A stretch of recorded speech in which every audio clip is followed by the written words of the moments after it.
दक्षिण भारतीय फिल्मों के सुपरस्टार विजय ने अपनी राजनीतिक पारी की शुरुआत कर दी है। उनकी पार्टी तमिलगा वेत्री कडगम यानी कि टीवीके की पहली रैली तमिलनाडु के विल्लुपुरम जिले के विक्रवंडी में रविवार को हुई। बताया जा रहा है कि पार्टी की पहली ही रैली में लाखों लोगों की भीड़ जुटी थी। पार्टी की पहली जनसभा में बड़ी संख्या में एक्टर विजय के समर्थक उन्हें सुनने के लिए पहुंचे थे। टीवीके की पहली जनसभा में विजय ने अपने समर्थकों को संबोधित करते हुए कहा कि कुछ पार्टियां लोगों को बांटने वाली राजनीति कर रही हैं। ऐसी पार्टियां वैचारिक स्तर पर हमारी दुश्मन है। इसके साथ ही विजय ने द्रविड़ मॉडल के नाम पर धोखाधड़ी करने की निंदा की और एक परिवार पर राज्य को लूटने का आरोप भी लगाया।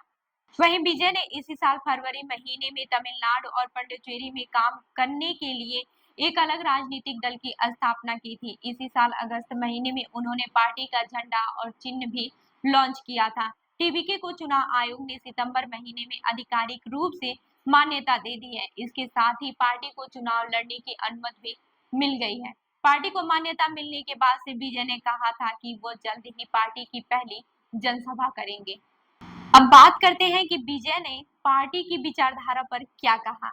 रविवार का जनसभा में टीवीके की विचारधारा के बारे में बताते हुए एक्टर से राजनेता बने विजय ने कहा कि हम द्रविड़ राष्ट्र और तमिल राष्ट्र को अलग नहीं करेंगे।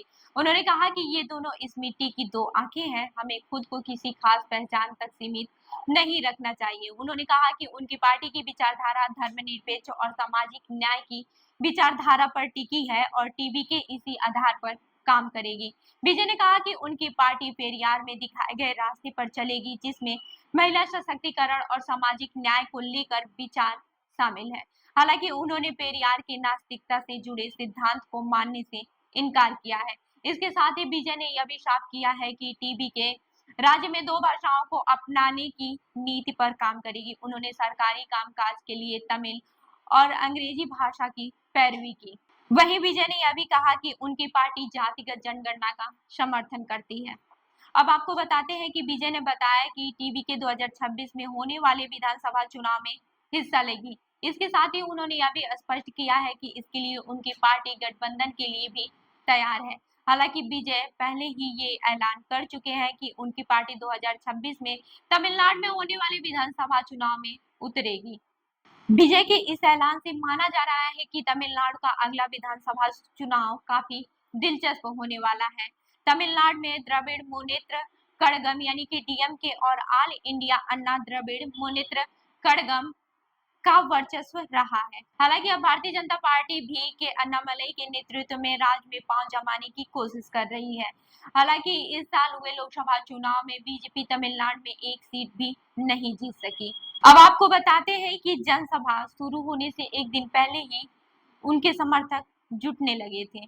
टीवीके की पहली जनसभा में शामिल होने के लिए विजय के समर्थक एक दिन पहले यानी कि शनिवार शाम से ही कार्यक्रम स्थल पर जुटने लगे थे, जिसकी वजह से आसपास की सड़कों में यातायात व्यवस्था बिगड़ने लगी थी। स्थानीय मीडिया के मुताबिक कार्यक्रम स्थल की ओर आने वाले वाहनों की भारी संख्या को देखते हुए प्रशासन ने उलुंद्रुपेट, विक्रवांडी और ओगुर टोल प्लाजा पर टोल टैक्स की वसूली बंद कर दी, जिससे कि ट्रैफिक जाम से राहत मिल सके।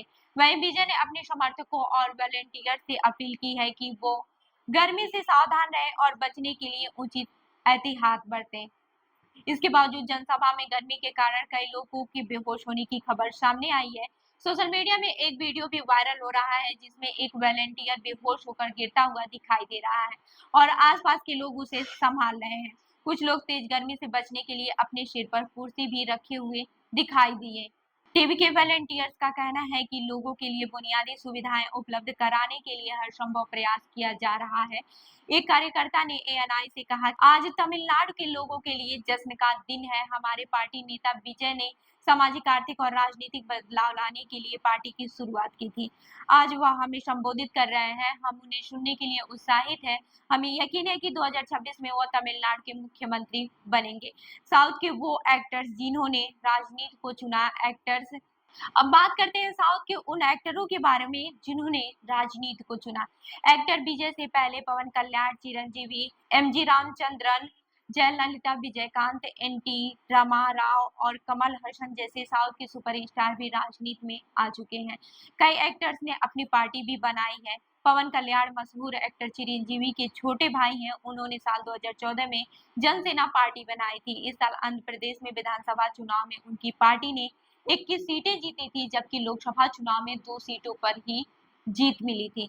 जनसेना ने यह चुनाव बीजेपी के साथ गठबंधन में लड़ा था। विधानसभा चुनाव में एनडीए की जीत के बाद से पवन कल्याण आंध्र प्रदेश के उप मुख्यमंत्री बने। एक्टर चिरंजीवी ने साल 2008 में अपनी पार्टी प्रजा राज्यम पार्टी की शुरुआत की थी, लेकिन 2011 में उनकी पार्टी का विलय कांग्रेस में हो गया। चिरंजीवी अपने राजनीतिक सफर के दौरान राज्यसभा सांसद और केंद्रीय मंत्री रहे हैं। वहीं तमिलनाडु की राजनीति में जाना माना नाम एमजी रामचंद्रन राजनीति में आने से पहले एक्टर थे। उन्होंने साल 1972 में एआईएडीएमके की स्थापना की थी। 1977 से 1987 के बीच रामचंद्रन तमिलनाडु के मुख्यमंत्री रहे। इसी बीच 1982 में जानी मानी एक्ट्रेस और तमिलनाडु की पूर्व मुख्यमंत्री जयललिता भी एआईएडीएमके में शामिल हो गई। साल 1991 में वह पहली बार तमिलनाडु की मुख्यमंत्री बनी। वहीं एक्टर विजयकांत ने साल 2005 में डीएमके की स्थापना की थी। साल 2011 से 16 के बीच वह तमिलनाडु के विपक्ष के नेता भी रहे। एक्टर कमल हासन भी अपनी पार्टी बना चुके हैं। उन्होंने साल 2018 में एमएनएम पार्टी की स्थापना की थी। एनटीआर के नाम से मशहूर एक्टर एनटी रामाराव ने साल 1982 में आंध्र प्रदेश में तेलुगु देशम पार्टी यानी कि टीडीपी की स्थापना की थी। एनटीआर करीब 7 साल तक आंध्र प्रदेश के मुख्यमंत्री भी रहे। बाद में उनके दामाद चंद्रबाबू नायडू टीडीपी की कमान संभाली और वो आंध्र प्रदेश के मुख्यमंत्री बने। तो इस खबर पर क्या है आपका कहना, हमें जरूर बताएं। मैं हूं रूबी आपके साथ और आप देख रहे हैं जनदर्पण न्यूज। धन्यवाद।